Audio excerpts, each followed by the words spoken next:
Hello everyone, this is Ken Wilford here at Vanagon. It is about 3 o'clock on a Thursday, January 14th, 2021, and I just wanted to do a live stream. We haven't did one in several weeks. I wanted to do one at Christmas, but that didn't turn out that way. Just needed some alone time with the family at Christmas time. Then it got to be New Year's. Wanted to do one then. Needed some more alone time with the family. So, yeah. Alright, so now we're going to be doing our, random live streaming here on the 14th of January, 2021. But I hope you guys had a great Christmas. I hope you guys had a happy New Year or are having a happy as possible New Year. Alright, I see Billy Shepard is in here. Good to see him here with us. And yeah, I just wanted to have a live stream to meet with you guys. Wish you, happy New Year, happy Christmas and holidays and all that good stuff. And also just talk about whatever things you guys want to talk about. But also, I want to talk about the state of Vanagon parts, getting Vanagon parts, shipping them to you, delivering them to you, all that good stuff. And so we're going to talk about that. Basically, if you guys have any stories you want to share with your recent Vanagon parts purchases, or even just if you want to share stories about your shipping purchases, I'm ready to hear them. I have about my own shipping horror stories to share with you. And I guess I will be the one to start. If you have shipping horror stories you want to share, you can just chime in whenever you're ready, and I will share them with everybody in the chat, from the chat. So, yeah, 2020, of course, has been extremely challenging for us on every level. As soon as the virus thing became, and the lockdown things became a thing back in March, our part sales ratcheted up, and they did not slow down through the entire year until finally December they started to slow down. Okay, so in a way that's really good because, we hear about people being out of work. You hear about people struggling financially. I had the exact opposite problem where, I was overwhelmed with lots and lots of work, and then I had told you our story about we had, had some family issues and things. My dad passing away, my father-in-law having throat cancer, all that good stuff. So we got through all of that. We get to December of 2020. We're hoping for a great Christmas. We're hoping for a great New Year. Things are winding down. You're thinking. And I can almost tell you exactly what day it was. December the 9th. When the United States Postal Service, the complete bottom fell out of it. Okay? So, I was using it to ship things. All summer we would have a random package that would get stuck here or stuck there. But for the most part, it was being, relatively smooth and relatively fast. And so, it wasn't enough to really stop using it. But December the 9th and after that, if I put something in the mail, it could be stuck there for a day, a week, 2 weeks, a month, okay, or more, or longer. And so sadly, that is what had happened to us. We wound up shipping some time-sensitive shipments on that day to multiple people. One person in particular is a shop here in New Jersey who needed a part, and they were very patient. They waited and waited and waited. As far as I know, that shipment has not arrived yet. As of January the 14th, 2021, as far as I know, that shipment still has not arrived.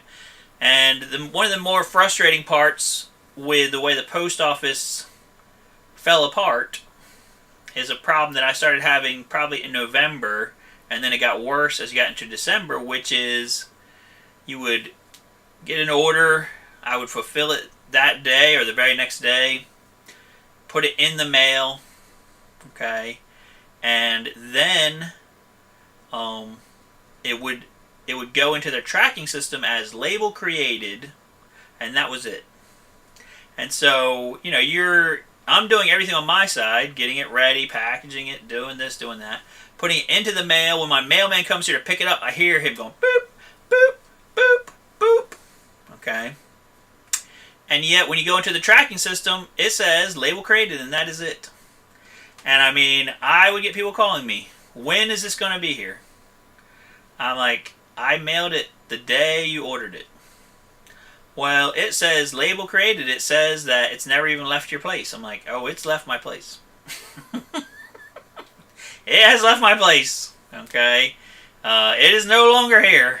Okay? It is on its way to you. Believe me, as fast as it could possibly get to you.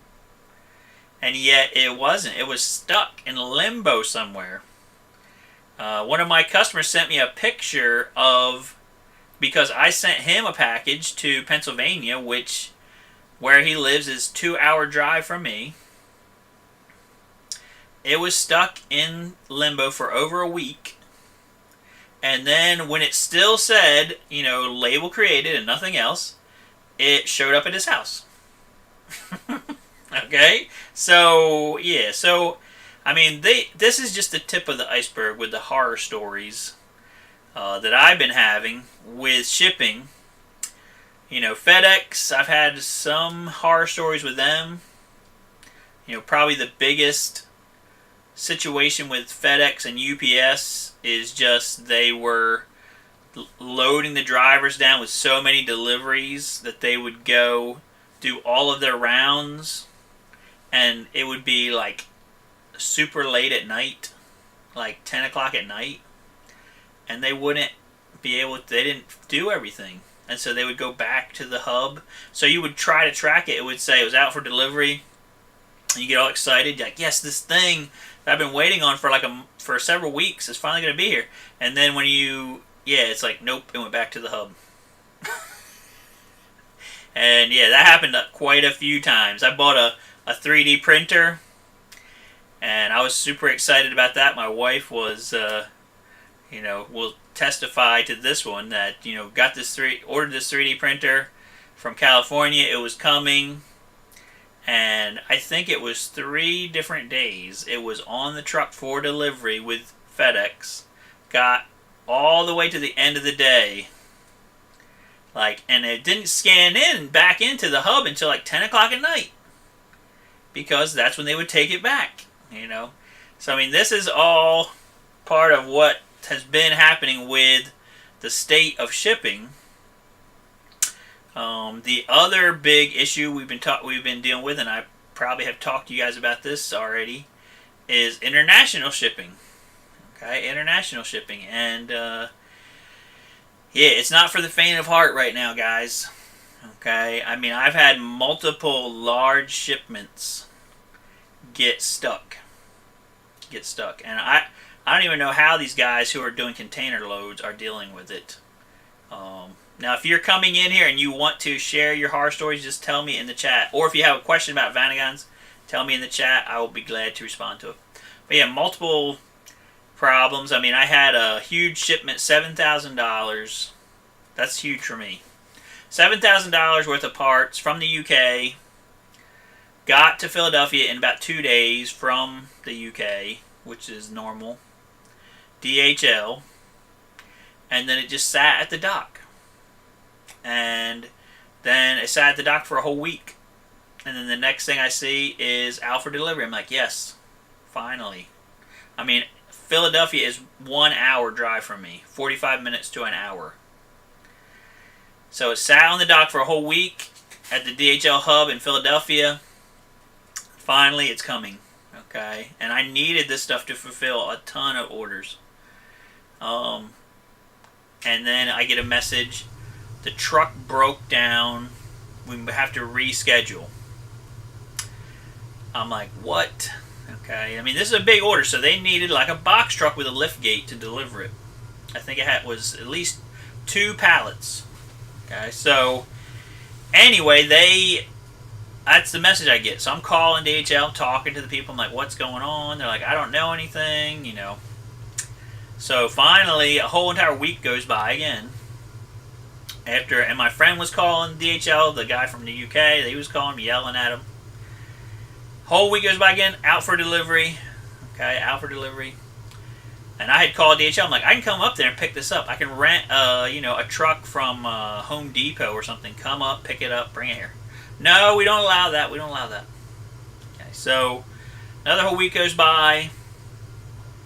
Says it's out for delivery. Then later on in the day, truck broke down. Okay, so finally, after, I guess because my friend from the UK was yelling at them, they have a huge DHL account. And I had paid something like $800 or something for this shipment to get delivered. I mean, this was a lot of money. Okay, and it was stuck for 2 weeks up there. Finally, the manager up there did what I would have done the first time the truck broke down, which is called Ryder and rented a box truck with a lift gate and delivered it. They delivered it the next day after that, finally. But it was so frustrating to have $7,000 worth of stuff sitting on a dock for 2 weeks because the companies, DHL, just only had, the Philadelphia one only had 1 box truck with a lift gate that kept breaking down, apparently. And yeah, yep. So I mean, this is what we've been dealing with. We dealt with it all summer long. When it got to December, the post office just completely died. Okay, just completely died. Now, since the first of the year, I mean, it's been 2 weeks since, it's been 3 weeks since Christmas. Okay, 3 weeks. And when you guys come into the stream, please say hi. I got Billy Shepard. He's the only one that said hi so far. Everybody that's coming in, I see 5 viewers right now. So say hi in the chat. Okay, but it's been over a month. Okay, since it's been over a month, and things are maybe possibly starting to get caught up with the post office. Like I said, one particular shipment I gave up on and reshipped it to the person. The guy this customer's here in New Jersey with me, about an hour from here. Okay, and I just gave up on it. I said, all right, listen, I will send you another one of these. Thankfully, it wasn't thousands of dollars. It was just $100 worth of stuff. I'm like, I will send you another one as soon as you get it. Send me the other stuff back, and we'll be good. Okay, so he got the second thing. I sent it UPS ground, and he got it the next day. But yeah, so alright, so Billy Shepard, he's saying, I've still got parts I bought a year ago, not on yet, but I'm about to get caught up, so we will be buying again. It's good to keep a couple projects ahead on parts. Yep, I agree. And then we got Flossie Missile saying hi, and then Dan Erickson is also saying hi. Okay, so that is good. All right, so yeah, so let me know if you guys have had your own shipping horror stories. I know a lot of customers have basically been telling me, about their shipping horror stories and things that they've been dealing with this whole time. It's not a isolated incident what I'm going through, and I'm sure a lot of the other people are having the same issue. Okay, I mean, I think for whatever odd reason, the Northeast, like certain hubs, were hit worse than others. Maybe because of the coronavirus, maybe because they were, locking down. I mean, you have these things now too where people have to like space apart at work. That doesn't really help when you're in a shipping environment. And then also, if somebody gets sick, right, then everyone around them that's had contact with them is also supposed to either get tested or take time off or whatever. So yeah, it's just been, really, really stressful for me. I mean, again, most of the customers, like 99% of the customers, have been very understanding. They understand the fact that we're going through a pandemic, number one. Number two, they understand that every person in the universe is now all of a sudden discovering the onlines and buying things onlines. Okay? I mean, everybody on here has discovered this many years ago. But, yeah. But like grandmom and grandpop, they're discovering onlines. And they realize, hey, I can buy things onlines. Okay? So, I mean, it's overwhelming, the shipping systems that we have right now. I think the shipping companies like FedEx, DHL, and UPS are actually starting to like basically spend money to get out of this hole. In other words, they're buying planes, they're buying vehicles and things, and they need to hire some more people. Go like this. Yes, hire more people. Okay. So Billy Shepard says, we noticed a big difference in shipping since the 1st of December. Yes, the 1st of December. For me, it was December 9th, but yeah, the whole month of December, okay, horrifying. And the other thing was that our sales were low in December compared to a whole rest of the year. So in a way, I could have almost took the entire December off. I would have not really lost that much money, but I definitely would have lost a lot of headaches. So maybe next year, maybe I'll go to Belize for December. It's just hard because then we have all the holidays, so I don't want to be away for all them. Dan Erickson says, I shipped a phono cartridge from here in California to Denmark. It took 3 months.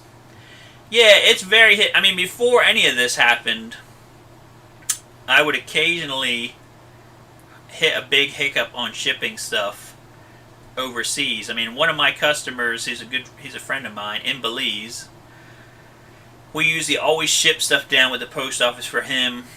Or, actually what we normally do is send stuff down. Somebody flying, okay, down to Belize, we would basically mail it to them. Then they would put it in with their luggage and take it down. And I mean, it's very fast that way because once they leave on their flight, they're down there in a few hours. And you actually can go through customs right at the airport. And then, you get to the guy's house and give him the stuff. I mean, it actually can be as little as 2 or 3 days doing it that way. But because people weren't coming down right during the pandemic, he was like, I need a water pump, I need this and this and this. Not a big box. So we said, hey, let's ship it down there with UPS, I think is the way we went. International, blah blah blah. It was terrible. It cost a ton of money. Just for a small box of stuff, I think it was like $200 and something. And then it got down there in about 3 or 4 days, but then it got stuck in customs. And I don't think he got it. I think it took 2 weeks to get it. It was very, very expensive and very slow. And, mostly the fault of the Belizean system at the end because, once you get something down there, the people that are supposed to be the customs people, I mean, they got their hand out, right? They're like, look at this. Oh, yes, yes. I mean, yeah, my experience with going into other countries with items and things, I mean, at least Belize, that's the main one. Because I would bring stuff down for him. And, yeah, they wanted a bribe.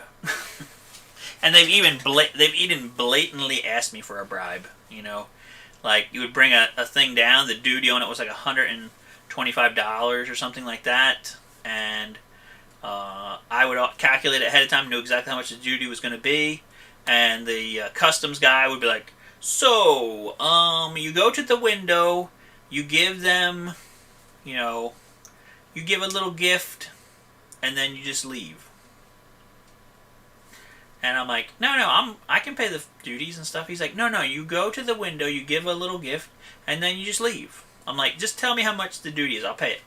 No, you go to the window, you give a gift, whatever you want, whatever gift you want, and then you leave.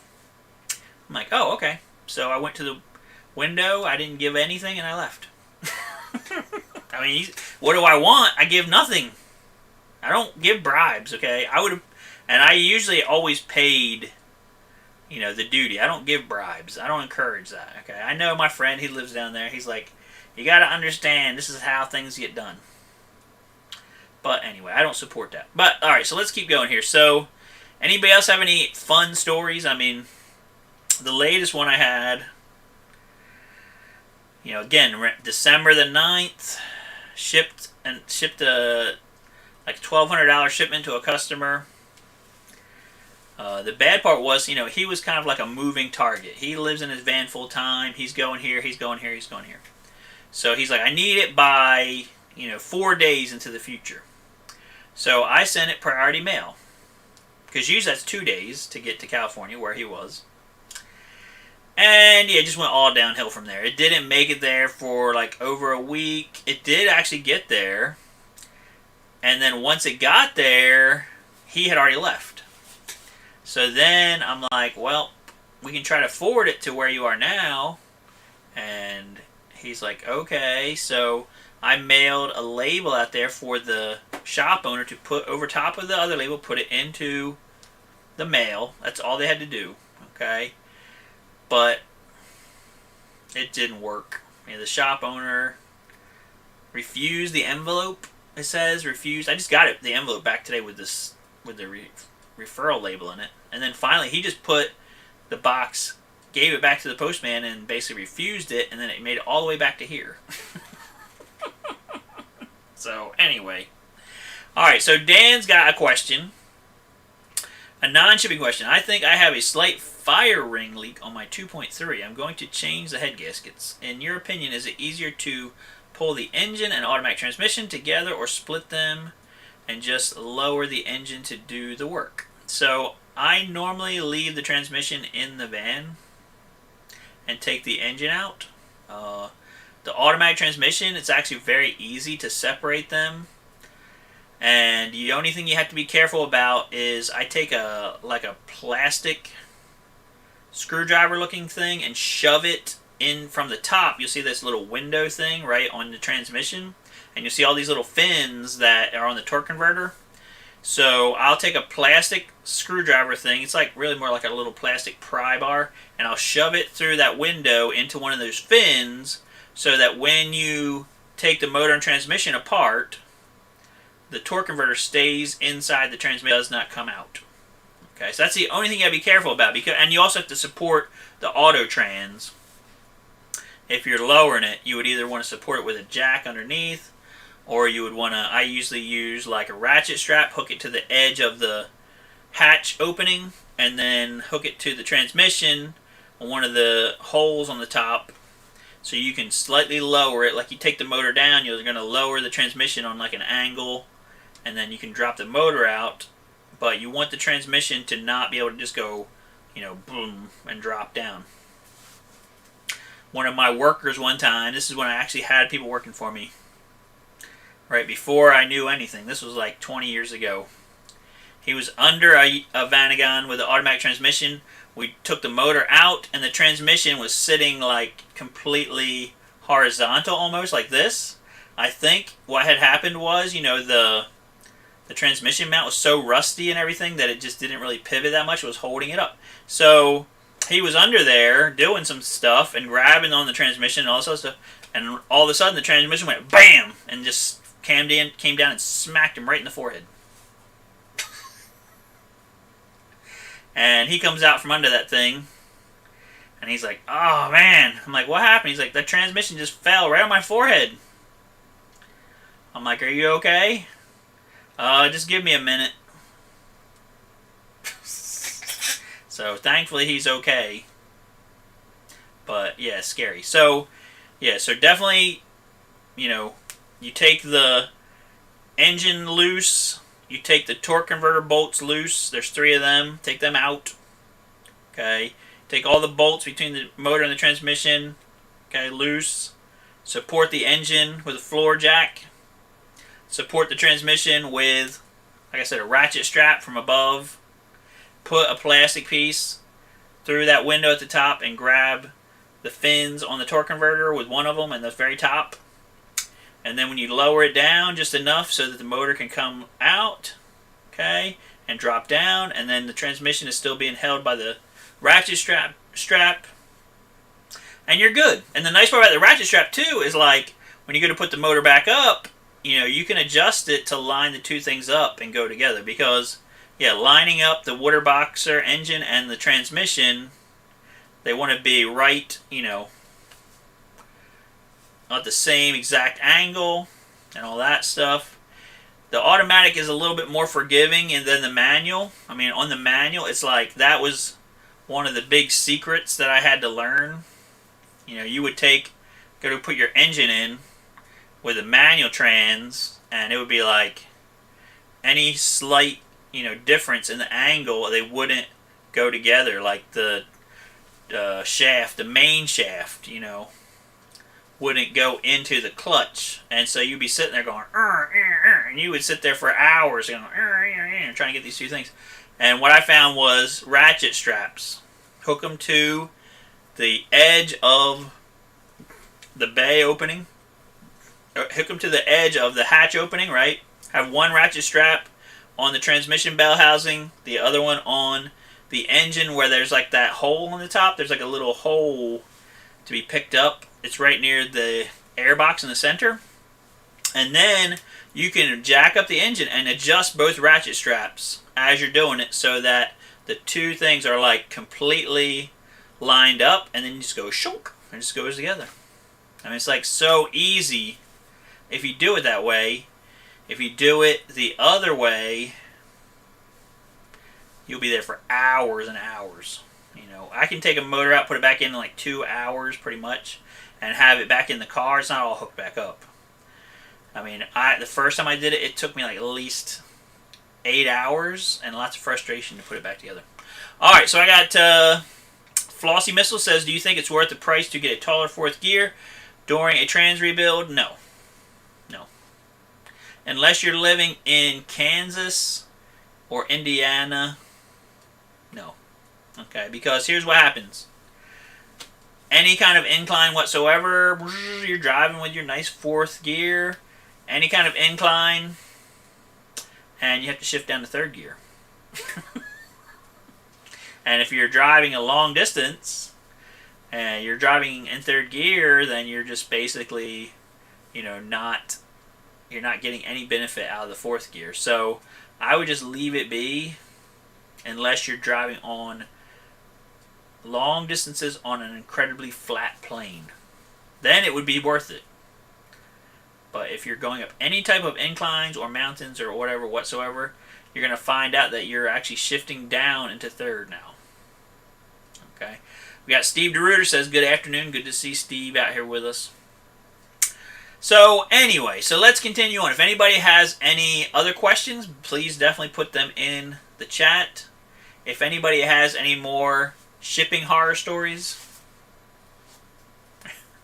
that you've been experiencing lately, put them in the chat as well. Yep, and like I said, most people have been very, very, you know, understanding about it because there's nothing I can do. You think about what can you do. One guy said, well, why don't you call the post office, talk to them about the situation. Do you understand what that is actually going to do? It's going to do absolutely nothing. Okay? In the best of times, you call the post office. Hi, my package I don't know where it is. It didn't get delivered. Okay, sir, we have 30 days before we have to open a case, and then we have 30 days to do an investigation and find out what happened before we are going to do anything. But we're going to open a case, and it's going to be 30 days. Right? What good is that? And so I've had them open a case and do 30 days, and they can't find anything. And they, you know, yeah. It's just completely pointless and worthless. So I don't even bother. I'm sorry. I don't bother. There's no point. Okay. Yeah. So then during this time, the guy said, well, I've heard you can redirect packages, right? So when it was going out to him and he wasn't going to be there, he's like, hey, you can do something. You can redirect it. So I said, okay. Went on their website. They have a thing. If a package is on the way, you can pay money, okay, to redirect it to some other address or to you, as long as it hasn't been delivered yet. Okay, so I tried to do that. Went on the website. They said that even though I had shipped it a week ahead of time, it was in New Jersey depot, supposedly. I said, all right, redirect the package back to me. Okay, so, and they said it's going to cost $15. I'm like, fine, whatever, I don't care. Okay, get it redirected. They said, okay, we're going to attempt to do it. If we can do it, we'll charge you $15. This is all, on the computer, so I'm not talking to any human beings or anything. And if we can do it, we're going to send, $15. We'll send it back to you. If not, we'll let you know. So, I don't know, 2 or 3 days later, I get a notification that it was in California, going to be delivered to this shop, and it was like, sorry, we couldn't do it. I mean, again, you see how worthless this whole thing is, that they had basically, it was in New Jersey, they had 3 or 4 days to do it, they couldn't do it, So, the post office is great when everything works properly. When the wheels fall off, like they did in December, it really shows a lot of the weaknesses of it, right? Their tracking system is terrible. Their tracking system is the worst.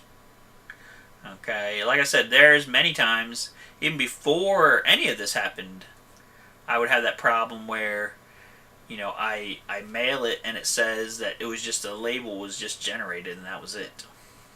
Okay, I had a shipment that was coming from Latvia, and it said the label was generated, and it went through everything for like a whole month, and then the other day it just showed up here. So here's the tracking: label generated, and then a month later delivered. And the reality is that package came into the U.S. okay, in New York City, went through customs, went through lots of places where it should have been scanned, possibly was, I'm sure it was scanned, and it just showed up here randomly. I had no warning that it was even coming. So, I mean, that's the other thing, that every single thing that we have shipped has eventually shown up. Okay, nothing has completely disappeared into the ether, but, yeah, afterwards, sometimes it makes you wish it would disappear into the ether so you could get your money back. We had another... So anyway, I got the package back from the California guy finally after like a whole entire month. And I said to him, listen, I am going to overnight this to you. Okay, so he's like, okay, there's a parcel place here. You can overnight it. Okay. So I go to overnight at UPS from New Jersey to Arizona. Okay. Here's the deal now. Overnight is $80-something. Okay, whatever. And it's not overnight. It is going to be 2 days, not overnight. And it says on the UPS thing, this is the fastest possible shipping that you can get. So that's what I did. I did it, okay? And then he finally got it yesterday.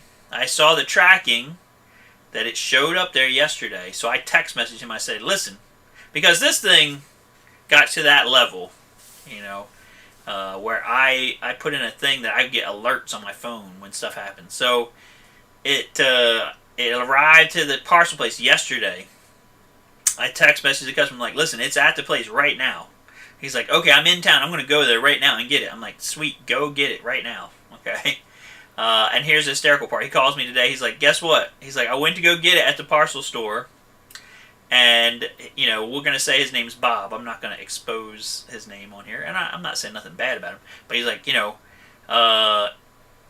say his name's Bob, and he's like, I went to the parcel store, and they said, oh, guess what? There's another guy that comes in here whose name is also Bob, and so we thought maybe it was for him, so we gave it to him.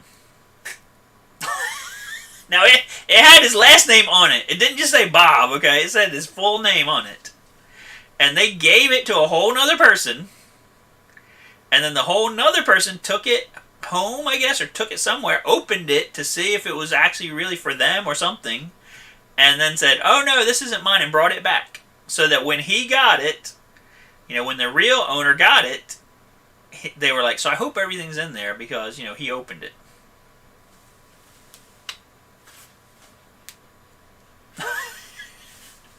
So, anyway, so he got it. He's like, I got everything. Everything's fine. Just want to let you know. I'm like, I appreciate it. Because, believe me, the heck that we went through for an entire month, this cursed shipment. There's even more cursed things that happened, but I'm not going to get into every single thing on that shipment. It was just nuts. So, Jackbox, he says, global problem with parcels. Here in the UK, all parcels random now. Tracking only good. Yeah, with a few companies. I mean, it's hysterical, Jackbox. I had a shipment from the UK of turbo diesel exhaust gaskets. And so I ordered them on eBay. And they got here really fast. Like, they got here in like 2 days, I think, after I ordered them. So I opened up the package. They gave me, it was 4 sets. They were all identical and they were all wrong. Like, the picture that was on eBay did not match what I got. So I got a hold of the company. I said, listen, here's some pictures of what I got. It's not what was on the thing. The guy in the UK is like, oh, yes, they messed up. Okay, so I'll send you 4 more of the right ones. I'm like, fine, that's great. I appreciate it. So like 2 days ago, I hadn't heard anything, seen anything. And I said, I'm going to get in touch with these guys again. So go on eBay and like, hey, I never got these things. Did you guys send them? Like, oh, we got messed up because of Christmas and everything. We didn't actually send them. So I'll send them today, TNT. So that was 2 days ago. Okay, 2 days ago from the UK with TNT. I got them today. I got them today.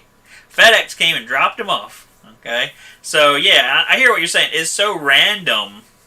Why, things are like that right now, where something that comes from the UK and it's not even, as far as I know, it's not even like ridiculously overnighted or anything like that. It gets here in like 2 days. But then this other package I got from France, I got a $3,000 order coming from France, and it comes in 4 boxes. Okay, 4 boxes. This has happened twice this year so far. So it come in multiple boxes, $3,000 order, and you have one master box, right? One master shipment that's like the main tracking number that you see when you track it or whatever. But then you'll see all the sub ones underneath. So what's been happening is, of course, when it comes in FedEx, it has to go through customs. They always, sometimes it just goes through. If it's like under $1,000, usually it just goes right through. If it's over $1,000, it kicks it into this weird realm where they have to research it and all this other stuff. So I just preemptively type up this big list of all the stuff, what it's made out of, what country it's made in, how much it's worth, all that stuff. And I type it out. Then when they call me on the phone or they email me, I have a list, I can send it to them.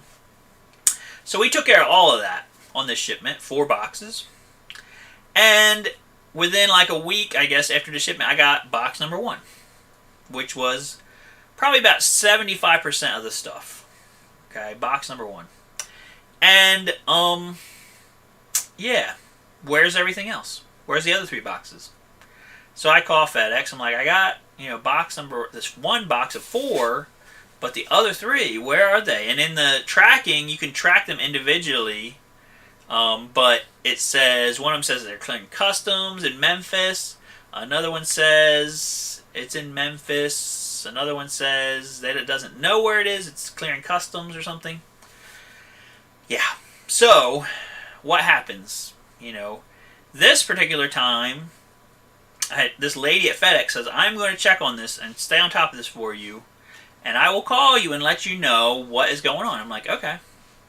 So she called me like every 3 or 4 days to tell me that she was still working on it and that she really didn't know anything new, but she was working on it.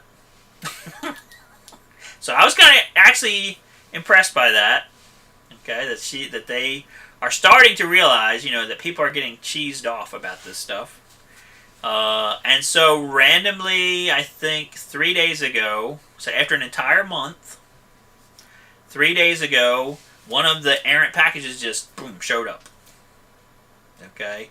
It had a sticker on it that said, I think it was in like Chicago or something, and they overnighted it to me from there. Then yesterday, guess what? Boom, the second one showed up.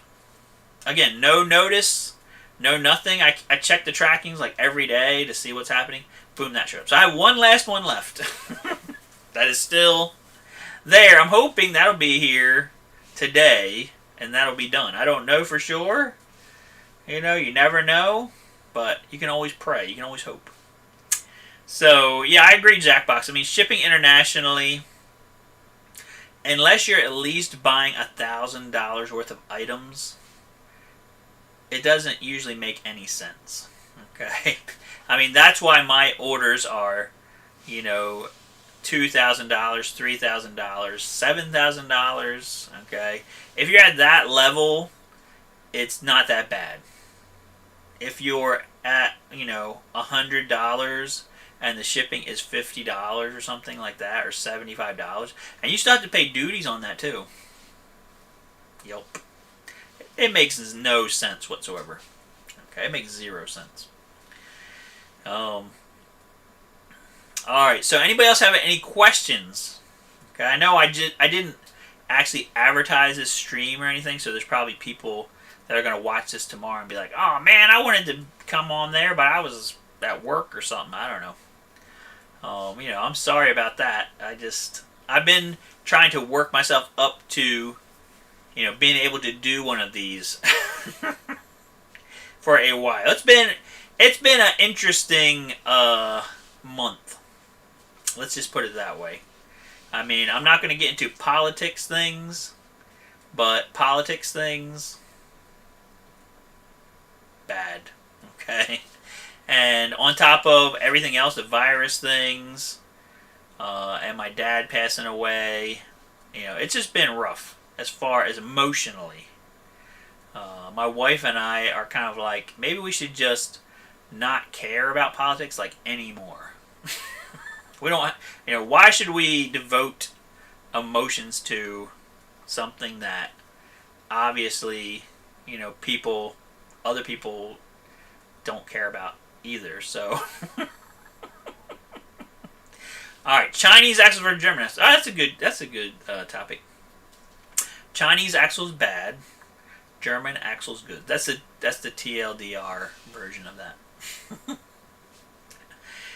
The bad part is the Chinese axles, right, are cheap, so people love to buy them.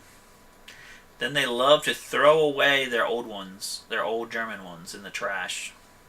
Then they love to call me and cry on my shoulder because their Chinese axles are 6 months old and they're making a noise, or they are damaging the seal on the transmission flange, or they are breaking and exploding while they're driving down the road because they're just garbage, all that good stuff.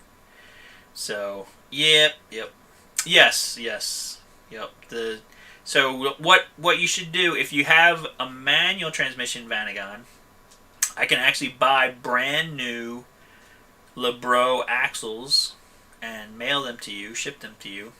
That is what I would do that way, because they're all pre-assembled, they have boots on, they have everything, they're nice, okay? And they're not ridiculously expensive. We sell them for like $200. I might have to go up a little bit on the price because they're not as cheap as they were, but that would be the way to go. If you have an automatic, my recommendation is to keep your German axles and just put new German CV joints and boots on them. Okay, it's a little bit more work, but that is the best way to deal with that. So do not throw your old axles in the trash that are German ones.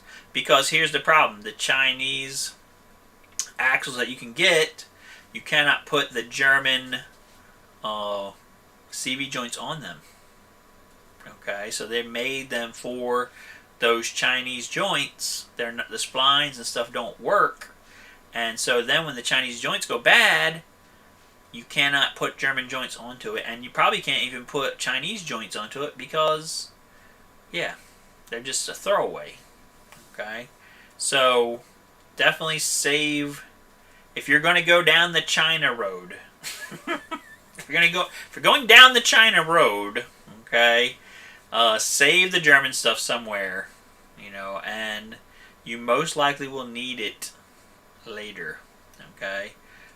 It's no fun. So I don't sell the Chinese axles. I actually have, what do I have? I have one here on the shelf that I bought, you know, back when I was in my, before I knew about how horrifying they were. And it's been sitting here on the shelf for probably like, I don't know, 8 years or more. I don't really know what I'm going to do with it. Maybe I could anchor my boat with it. If somebody comes here and they're like really in a bind, I could just give it to them and say, here, just have it or something, because I don't feel good selling it, okay? But as far as the manual ones, I mean, I got one of them on the shelf that is a LeBro one. I sell them all the time, so they work good, okay? So that's my rant on that. Okay, good. Alright, anybody else have anything they want to discuss? I'm trying to think if there's anything... Oh, I do have something in my magic box. Are you ready for the magic box? Okay, here we go. Alright, here's our magical box, right? I've showed you guys this before. Inside is a magical part that we just got that is brand new. It's something that, as far as I know, hasn't been made in years. Okay? And it is now available. What do you guys think it is? Anybody want to guess? Before I open the magical box to reveal it to all of you. It's, I mean, to me, it's not like a groundbreaking discovery or anything like that. But, yeah. I mean, it's something. Some people might get excited about it. I don't know. I'm always excited to see something new that somebody's making that hasn't been made in 20 years. All right, before I show it to you, I want everybody to guess what it is. If you had your one heart's desire of what it could possibly be, Jackbox says dash clocks. Okay, if you had your one heart's desire of some Vanagon's rare part that is not made anymore, what would you want? I'll wait. I'm trying to think what I would ask for. Instrument clusters. The instrument cluster, yes. Instrument clusters. I wish that was what was in here. Speedometer cluster mount. Yep. That's exactly what I was thinking. Yep. That would make all of our lives so much easier, you know. I don't understand why somebody doesn't make that either. I've talked to a couple of my, you know, guys in China. Okay, I talked to my guys in Malaysia and stuff, and yeah, I don't know. Steve says Sills for the air-cooled tubes and air-cooled air tubes. No, it's not that. I know Steve's been wanting that for years. He sent me some pictures and things a while ago on them. I still haven't heard anything on them. Anybody else want to guess their most wishful thinking thing that could possibly be? My 3D printer could cope. Yeah. Oh, you know what? I want to see if I can make those window switch frames, you know, for the power windows. Because the single one right now, you cannot get that, I don't think. And I tried getting it, but I can't get it. The double one, I have a bunch of them. The single one, no. Alright, Jackbox, are you ready? He's so excited. I can tell. I know he's excited. Alright, here's what it is. And anybody even know what part it actually is? Okay, it's in a line. It's not a circle. Does anybody know what this part is? I'm trying to give you the views of it. Here's the on view. Here's the side view. I'll put the magical box down so you can see it in its length of it. Alright, right here. It's amazing. What is it? Sliding door top, yes. Jackbox, you didn't let anybody else guess. Yeah, that's what it is. It's the trim at the top of the sliding door. That's right. Yep. So there you go. So if you need that, now you know you can get it. Okay. It's out there. It's out there. Yeah, not all. I don't think the Westies used it. I think only the passenger ones used it. Yep, so I just put that on the website. That's a new item. Let me go on the website real quick and just see what the new stuff. I can see the things I just put on recently. If there's anything else that's of note that we put on recently. I got the engine door for the bus. I got some of them. I got one of them right now, but that's for a van I'm working on. The headlight switch for the 99 to 2003 Eurovan. They are not able to get new. I haven't found any new source for them. I got some used ones. What else? Oh, we did get some of these, you know, for the Girling calipers for the Vanagon, like 86 to 91. I got the guide pins for the caliper, so you can get the, used to be able to get the little boots and the little bolts as a kit. And, you know, the worst part was those guide pins would get rusty and frozen into the caliper carrier. You can actually get a kit that comes with the guide pins for like $10. It's actually kind of good if you have to rebuild the caliper. What else? Oh, and then the brown ashtray, right? I showed you guys that before, I think, last time. The brown ashtray. We got the brown grab handles for getting in and out of the van. Those things, I got some of them. Trying to think what else. We got some vacuum pumps for the diesels. You know, that might be something people are looking for. Vacuum pumps for the diesel. Trying to think what else. I'm just going through this list because it kind of shows me the latest and greatest things. We got some sills, metal sills for the sliding door opening. Okay. We got some of them. So, like, you know, where the sliding door like slides on, we actually have that panel that you can weld in, and it's got like the little channel thing in it where it holds like the bottom of the sliding door seal. So we got those. I even have, for some stupid reason, a left side one. I don't know how I went up with that. I got a left side one. So if you have a, you know, a right-hand drive Vanagon in the USA, and you need the piece where that panel that has the clip for the lower sliding door seal, I have that. Don't ask me who I'm going to ever sell it to. Oh, and I also have an entire lower nose skin for a, oh great. I have an entire lower nose skin for a water boxer Vanagon in stock. Okay, so you know what I'm talking about. Like, you have the upper grill, and then you have this little piece of metal, and then you have the lower grill opening, and it goes down to where the bumper thing is. So it would be basically like from the upper grill, bottom of the upper grill, I believe, down to the bumper area, the whole area where it's around the lower grill. I have that as a repair panel. Okay, it's not cheap. Oh, and I'm also should be getting very soon a fiberglass rear bumper, just like the big center section. That got stuck in that, you know, FedEx shipment from Heck that was been in for a whole month, so I ordered another one. And then, like, yesterday, that showed up from the first one, so I'm going to have a spare one. So if you have a fiberglass rear bumper and you want a new center section that's not broken and smashed into pieces, I'm going to have a brand new one. And it's a brand new OEM Volkswagen one. It's just painted white because that's what they originally came, just white. And you had to paint them. Alright, so Kurt says, I think the pressure plate worked. Thank you for all your help. Yes, you are very welcome. I've been helping Kurt out with his clutch woes for a few days. I have another customer that we've been helping him out with all his window seal woes. And again, that's something that we usually have been stocking on, guys, if people are looking for window seals. Okay, window seals. We've been stocking them. Now, right this particular second, I'm out of one of the window seals, but it is on two different orders that should be coming in any day now. I just ran out yesterday of one seal, but people have been trying to find the Vanagon window seals, and they call me after they have waited for months. Certain other suppliers who remain nameless, bust people. Sorry.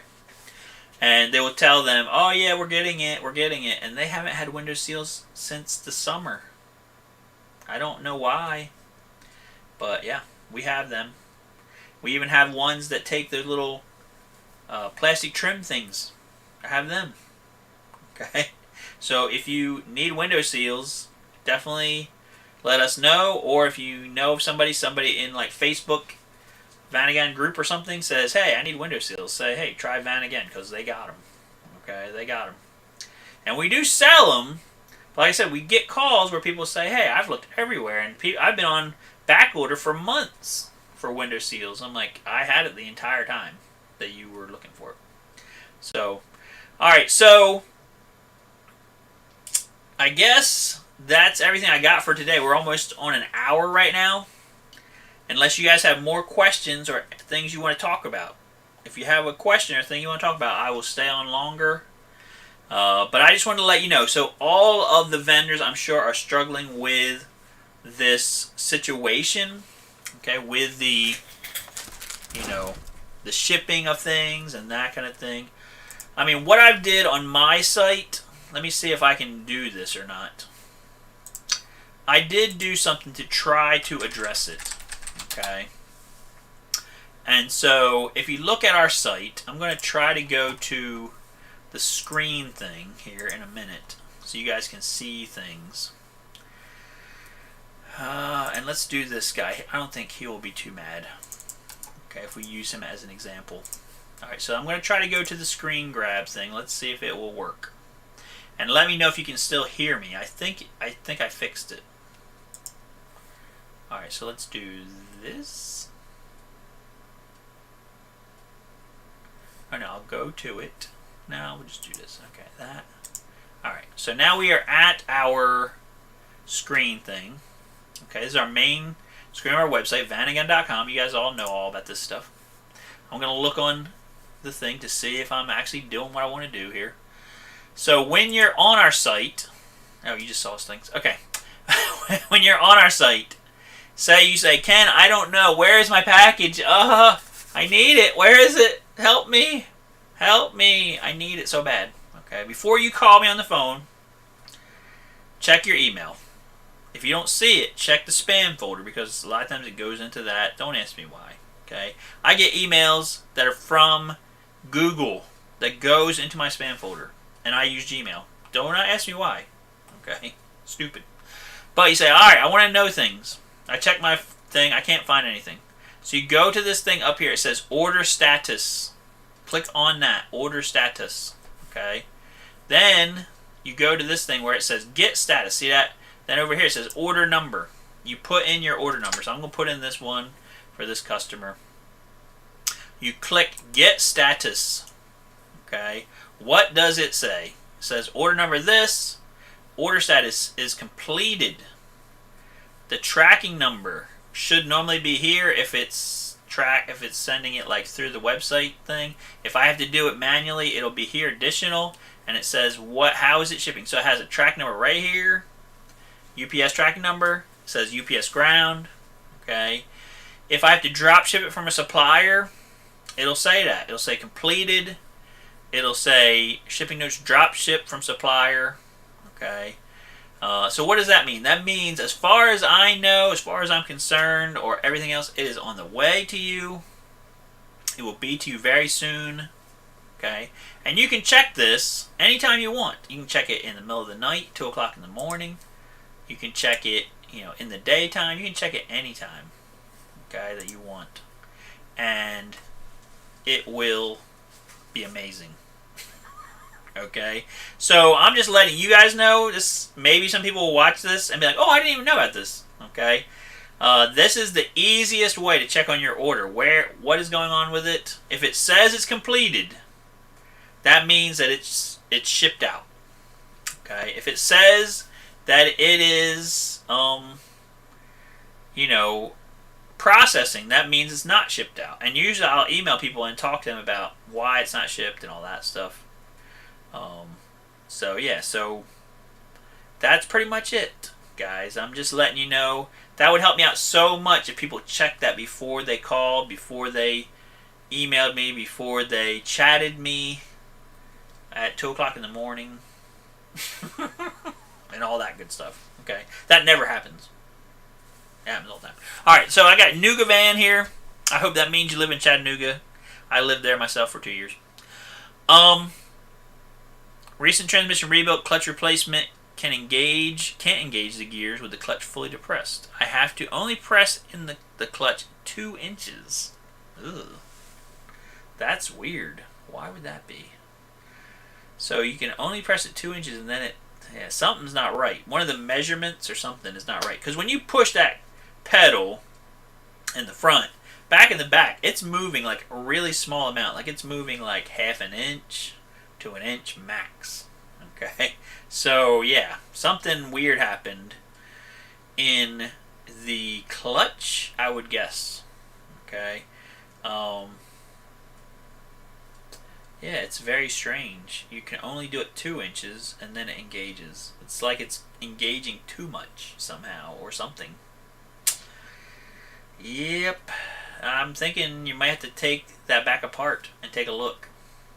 I mean, it could possibly be they machined the flywheel or something, and that is called, like they machined it beyond its tolerances or limits. Okay, something weird. It's very strange and weird. But yeah, I'm thinking definitely take it back apart and see what's going on. Something strange is going on.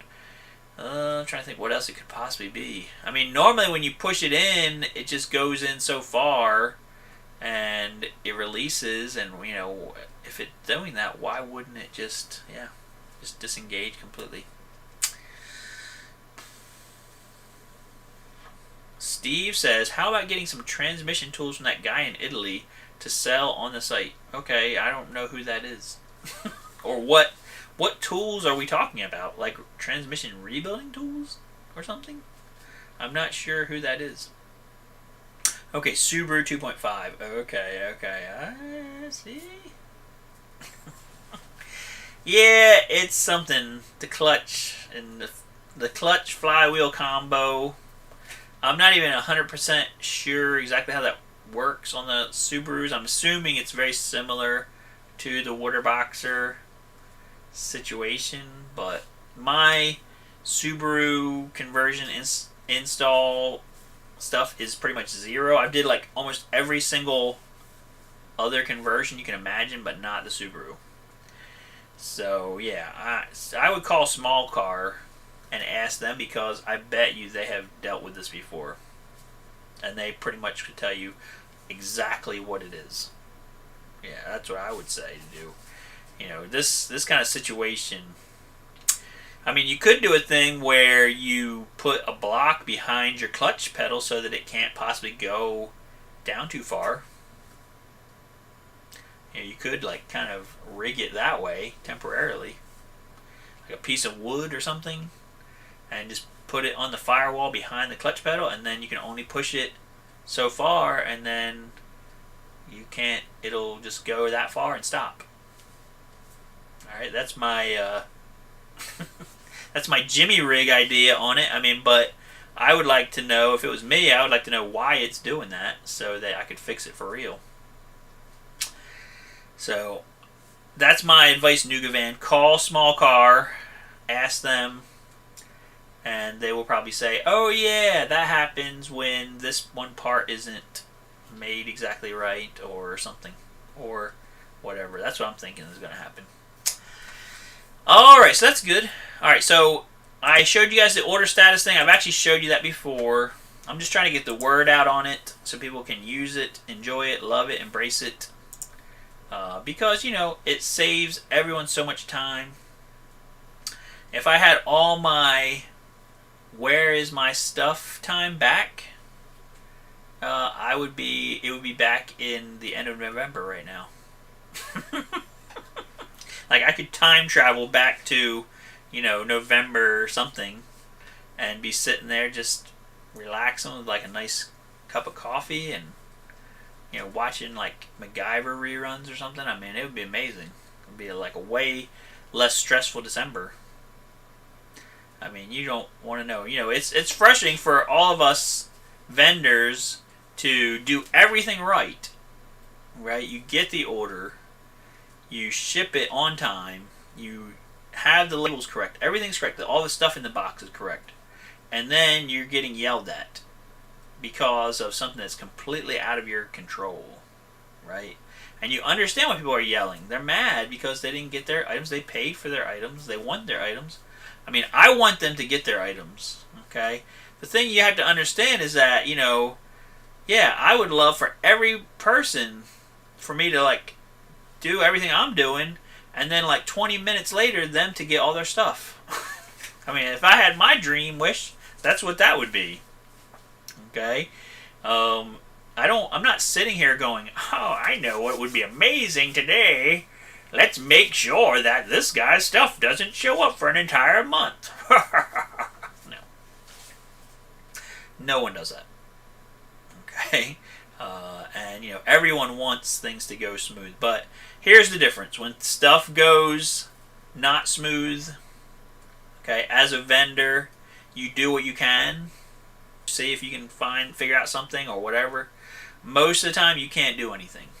Just to be honest with you. They're like, call UPS, call FedEx, call this, call that. Believe me, I called FedEx every single day for this one shipment to harass them. Every day. And it took over a month to get here. The second time it happened, I called them once. And the results were identical. The only difference is the second time, instead of me calling every day, a lady from FedEx was calling me every 3 days. Which, like I said, I thought that was nice. Okay? So, yeah, it didn't matter. Me calling them, harassing them every day, didn't do anything. It made me mad. I got really mad and upset. That was it. And stressed me out. So, what I've learned from that experience is, you know, try to have a little patience. It will get there. Okay, it will get there. Try to have a plan B. You know, when I order items and I see the shipment's going off the rails, sometimes I'll reorder it from another vendor or something, another shipment, just so that, you know, because I'm trying to help you guys out. I want you guys to get your stuff and be happy. That's my two big goals. And help you out. And, you know, that's what it's all about. It's not about, I'm going to make your life miserable. Okay? No, it's the exact opposite. I want to make your life happy. And when you're happy, I'm happy. Okay? When you're mad about your shipment, believe me, I'm just as mad. I'm as mad as you are. Even more madder.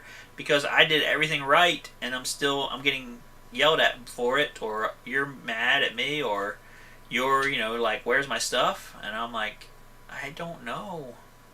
Okay? I'm sorry. I just don't know. So I got, Billy Shepard gave me $9.99. Thank you for that. I appreciate that, Billy. But like I said, all you guys out there, you've been supporting us this year so much. I mean, Kurt, he's been buying stuff last week, like it's going out of style. I just really appreciate it. You guys have been so great to us. And we do not take it lightly. Okay, I praise God for it. I praise you guys for it. And I try to live up to it. To finding new things all the time that I can put up on the site. You guys can buy it and help your vans get down the road. And also just try to, you know, help you guys out as much as possible. If you need me, I'm trying to be there for you. So that's the way it works. It's a win-win for both of us. So I guess that's it, guys. I'm going to go ahead and Billy was probably giving me that $10 so I would shut up and get off and go. go in the house and watch some more MacGyver reruns. Okay, so I guess we'll do that. But thank you guys for coming with us today. Please like, share, subscribe. Click the notification bell so you can get notified anytime that we have a new video. And we'll see you guys in the next one. I'm going to try to make it next week if I possibly can. We'll try to do another one. I'll have some more new items in the magical box. And we can talk about all the things that we like to talk about. Right? We'll talk about that next week. Alright guys, have a great new year and thank you for coming out. We'll see you guys on the next stream.